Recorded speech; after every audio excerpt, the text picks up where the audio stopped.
সংসারকে গুছিয়ে রাখা কিন্তু প্রতিটা মেয়ের প্রধান কাজ। কিন্তু সেই কাজটা কখনো কখনো কিছু কিছু মেয়ের ক্ষেত্রে অনেক বেশি কঠিন হয়ে যায়। তার কারণ হচ্ছে, যদি কিনা সেই মেয়ের সাথে থাকে ছোট ছোট বাচ্চা। কারণ বাচ্চাদেরকে নিয়ে সাথে তারপর সেই সংসারের কাজগুলো করা অনেক বেশি কঠিন ব্যাপার। যদিও বা আমি আমার সংসারের কাজগুলো সুন্দরভাবে গুছিয়েও ফেলি, বা যাদের সাথে বাচ্চা আছে তারা গুছিয়েও ফেলে, তারপরে দেখবেন সেটাকে গোছানো অবস্থায় রাখাটা তার চেয়েও বড় কঠিন ব্যাপার। কারণ বাচ্চারা এমন দুষ্টুমি করে যে একটা ঘর মাত্র 5 মিনিট আপনি গুছিয়ে রাখতে পারবেন না, সবকিছু এলোমেলো হয়ে যাবে। তো যাই হোক, তারপরও কিন্তু আমাদেরকে সবকিছু গুছিয়ে রাখতে হয় যতক্ষণ পর্যন্ত আমরা গুছিয়ে রাখতে পারি। তো এখানে কিন্তু আমার সোনামণিটা একদম রেডি হয়ে বের হয়ে গেছে, কারণ তার বাবার সাথে একটু ঘুরতে যাবে। আর যেহেতু তার বাবার একটু কাজ ছিল, সে বাহিরে বের হবে, তাই আমি ভাবলাম যে তাকেও সাথে করে নিয়ে যাক। সে যদি একটু বাহিরে ঘুরতে যায় তাহলে এদিক দিয়ে আমি আমার কাজগুলো কমপ্লিট করে নিতে পারবো। কারণ তাকে নিয়ে আসলে আমার কাজ করাটা অনেক বেশি কঠিন হয়ে যায়, সে অনেক বেশি দুষ্টুমি করে। তো তারপরও দেখা যায় একটু যদি বাহিরে থাকে বা কেউ একটু যদি ওকে রাখে, তাহলে আমি অন্যান্য কাজগুলো খুব সুন্দরভাবে করতে পারি। তো তার জন্য ভাবলাম যেহেতু তার বাবা যাচ্ছে, সাথে একটু যাক, ঘুরে আসুক। আর এখানে দেখুন আমার ছোট্ট বাবাটা কেন ঘরের সামনে গেল আর কেনই বা জুতা নিয়ে আসলো, সেটা কিন্তু আপনারা একটুও বুঝতে পারেননি।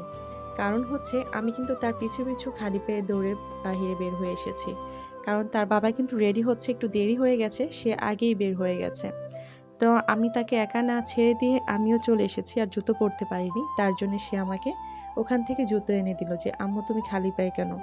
তো আমার বাচ্চাটা এখনই আমার ছোট ছোট জিনিসগুলোকে খেয়াল করে, আমি আসলে কি করছি, কোনটা আমার দরকার, কোনটা আমি করি না। অনেক সময় ছোট ছোট জিনিসগুলো খেয়াল করে। এটা দেখে অনেক বেশি ভালো লাগে। যে বাচ্চাটা এত ছোট অবস্থায় নিজের মার এত যত্ন বা খেয়াল করতে থাকে, সেই বাচ্চাটা অবশ্যই বড় হয়ে এর চেয়েও বেশি পরিমাণে তার মার খেয়াল রাখবে।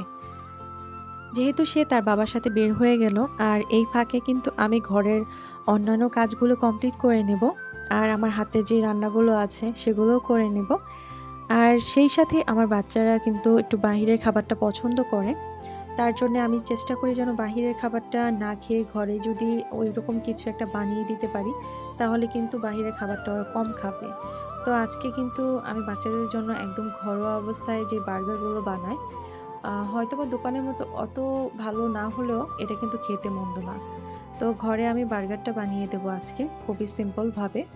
আপনার হাতের কাছে যা আছে ঠিক তা দিয়ে কিন্তু বানাতে পারবেন।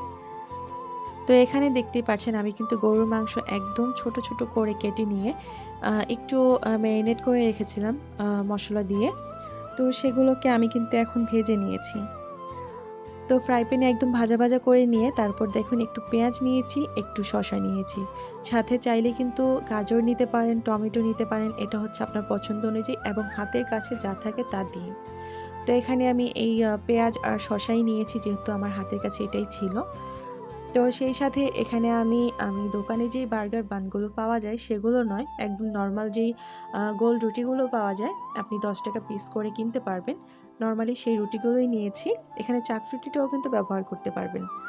তো আমি কিন্তু এখানে এই রুটিটা নিয়ে মাঝখান থেকে সুন্দরভাবে কেটে নিয়েছি, আর সেই সাথে একটু টমেটো সস দিয়ে দিচ্ছি। এখানে চাইলে মেয়োনিজ ব্যবহার করতে পারেন, মেয়োনিজের সাথে কিন্তু টমেটো সসটা মিশিয়ে নিলেই কিন্তু একটা বার্গার সস হয়ে যায়। তো যাই হোক, এখানে টমেটো সসটা দিয়ে আমি একটু শসা দিয়ে দিলাম, আর সেই সাথে একটু পেঁয়াজ গোশত দিয়ে দিয়েছি। তো এতে কিন্তু এই বার্গারটা তৈরি হয়ে গেল। তো এটা কিন্তু খেতে আলহামদুলিল্লাহ অনেক ভালো, বাহিরের চেয়ে বলবো অনেক বেশি ভালো। আর বাচ্চারাও এটা খুব পছন্দ করে, ঘরোয়াভাবে বানিয়ে দিলেও মাঝে মাঝে দেখা যায় বিকেলে একটা নাস্তা দিতেই হয়। তো এরকম কিছু যদি আপনার হাতের কাছে থাকে এবং আপনি বানিয়ে দিতে পারেন, সেটা আমি মনে করব সবথেকে বেস্ট একটা খাবার।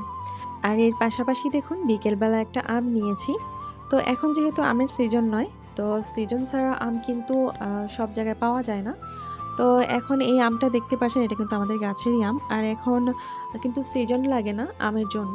12 মাসই কিন্তু আমরা সব ধরনের ফল খেতে পাই, কারণ এখন যেহেতু সব ধরনের ফলই একটু মৌসুম ছাড়াও খাওয়া যায়। তো এটা হচ্ছে 12 মাসে একটা আম। তো এই আমটা কিন্তু একদমই টক না, খেতে অনেক মজার। আর দেখতেই পাচ্ছেন আমের সাইজটা কিন্তু অনেক বড়। আর এখান দিয়ে যেহেতু গাছ থেকে পড়ে গিয়েছিল, তো একটু ফেটেও গেছে। তো ফেটে যাওয়ার কারণে একটু কালচে হয়ে গেছে। তো সেই জায়গাটা একটু কেটে ফেলে দিচ্ছি। আর সেই সাথে এই আমটাকে খুব ভালোভাবে আমি একটু মসলা মাখিয়ে নেব। এই আমটা কিন্তু এমনিতে একদমই টক না। আপনি যদি লবণ মরিচ ছাড়াও খেতে চান সেটাও কিন্তু খেতে পারবেন। আসলে যেভাবেই খান না কেন এই আমটা খেতে অনেক বেশি মজা লাগে।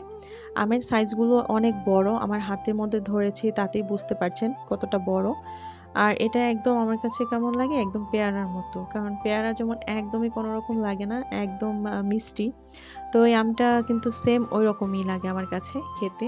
তো যাই হোক এখানে একটু লবণ মরিচ দিয়ে দিব, কারণ এতে করে খেতে আরও বেশি ভালো লাগবে।